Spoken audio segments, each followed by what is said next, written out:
¿Cómo están, jóvenes? Tengan ustedes muy buenas tardes. El día de hoy, para poder explicar un tema que es muy importante y que tiene que ver con una parte muy importante de la historia universal y de la historia medieval. Bien, lo primero que vamos a preguntarnos todos es ¿qué sabemos del Imperio Romano? Si bien es cierto, ya la clase anterior nosotros hemos podido evidenciar que el Imperio Romano de Occidente fue atacado por los pueblos bárbaros o también conocido como los pueblos germanos. En ese sentido, en el año 476 cae el Imperio Romano de Occidente. Esta parte de acá que ustedes ven de color verde es el Imperio Romano de Occidente, cuya capital era la ciudad de Roma. Por 10 siglos más perduró el Imperio Romano de Oriente. Pero este Imperio Romano, de Oriente también es conocido por otro nombre. ¿Y cuál fue la capital? Constantinopla. El nombre lo vamos a averiguar más adelante. Para poder entender un poquito este tema, tenemos que saber un poco de geografía. Como nosotros sabemos, Italia ¿ya? Es un país europeo y esta península es conocida como la península itálica. Los países de los Balcanes, esta parte de acá que estoy señalando con el mouse, esta parte de acá, es conocida como la península balcánica, lo que en la actualidad son pues, los países de Grecia, Macedonia, Albania, Montenegro, Bosnia, Herzegovina, etc. También tenemos que conocer un poquito de los mares y de los océanos. Si nosotros nos damos cuenta, por ejemplo, acá tenemos el mar Adriático en el este y acá en el occidente tenemos el mar Tirreno. Debajo de Italia, al sur, tenemos el mar Jónico. Si nosotros nos damos cuenta, acá está Turquía, ya lo que vendría a ser luego Estambul.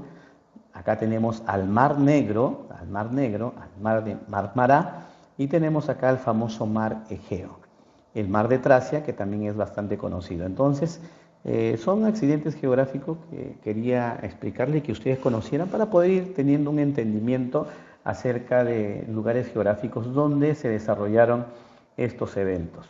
Bien, lo que tenemos que saber el día de hoy, aprender un poco, es acerca de lo que fue el Imperio Bizantino.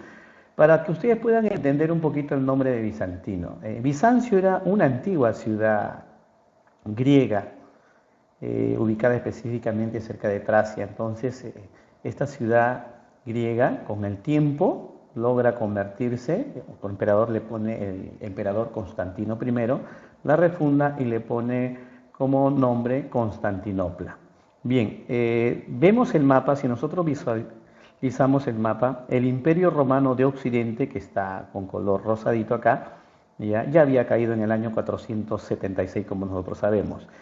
Hubo un emperador que se llamó Justiniano, el emperador Justiniano, quien, si ustedes se dan cuenta acá, este rosado menos claro que vemos acá, fueron los territorios que Justiniano logró reconquistar, y ya lo de amarillo que nosotros vemos acá, que prácticamente vendría a ser el Imperio Romano de Oriente, y su capital era Constantinopla.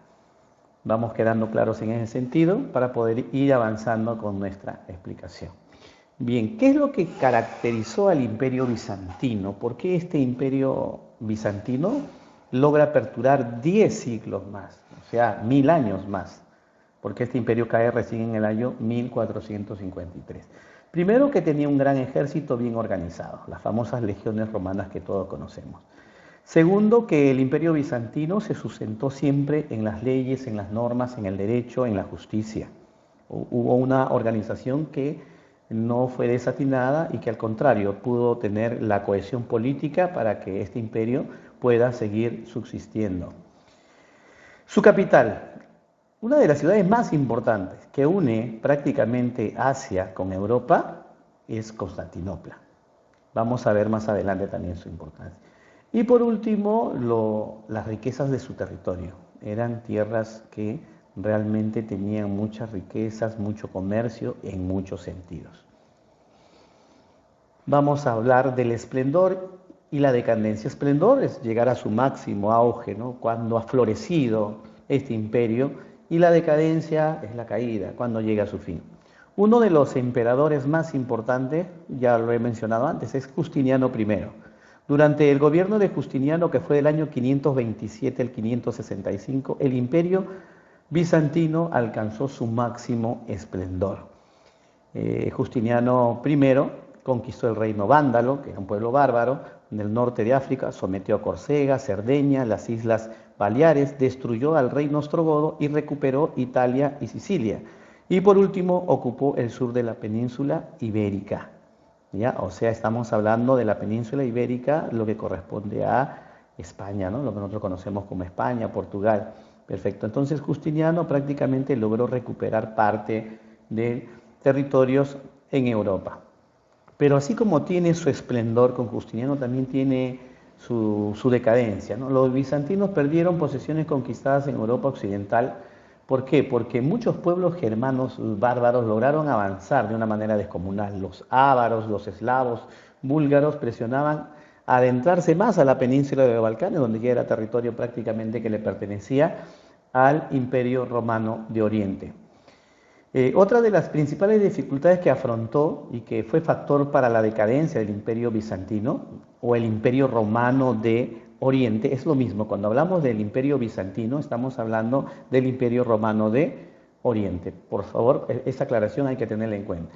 Fue el avance de la expansión del Islam a través de los turcos, a través del Imperio Otomano. ¿Ya? Estos pueblos bárbaros avanzaron y lograron en un tiempo, en el año 1453, prácticamente derrumbar al Imperio Romano de Oriente. Entonces, en el siglo XII ya entró en decadencia debido al asedio de los turcos, lo que yo les contaba, las cruzadas que habían debilitado las guerras cristianas con los musulmanes, que habían debilitado el Imperio Bizantino y que cayó finalmente en el año 1453.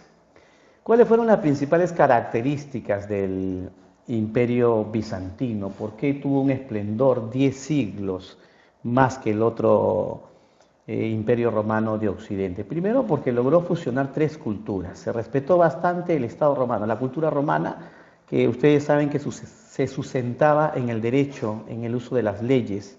El idioma oficial era el latín, pero predominaba el griego. Ya tenemos dos culturas, la griega y la romana. Y por último, la religión cristiana, que es una herencia prácticamente de la cultura hebrea. Entonces, logró fusionar estas 3 culturas. Muy importante para el desarrollo de este imperio bizantino, que prácticamente encontró en la cultura y el arte una de sus más importantes fuentes de organización y cohesión social también. ¿Cómo era la organización política del Imperio Bizantino? Estaba dirigido por una monarquía teocrática. Si yo hablo de una monarquía, estoy hablando del gobierno de una sola persona. Por lo tanto, estoy hablando de un rey. Y si hablo de teocrática, estoy hablando de teología, estoy hablando de religión. Entonces, por eso que dice acá, el emperador era considerado el delegado de Dios en la tierra y por lo tanto una persona sagrada con poder absoluto. El monarca tenía el poder absoluto de todo y se consideraba Dios, el delegado de Dios en la tierra. Entonces, esa es la organización política. La religión bizantina tuvo mucha importancia. La sociedad bizantina era profundamente religiosa. Dentro de este contexto y en esta etapa, en la Edad Media, se dan muchos problemas en el sentido religioso. El monofisismo, que creía en la dualidad de Jesucristo, la naturaleza de Jesucristo, que para unos era humana y divina, para otros no, que estaba en contra de lo que eran los íconos, por eso acá dice iconoclasta, o sea que no se deberían adorar a las imágenes, y el cisma de Oriente, un enfrentamiento prácticamente que generan conflictos internos en la iglesia, que más adelante nosotros lo vamos a explicar. Y en el aspecto económico, ¿cómo era la economía bizantina?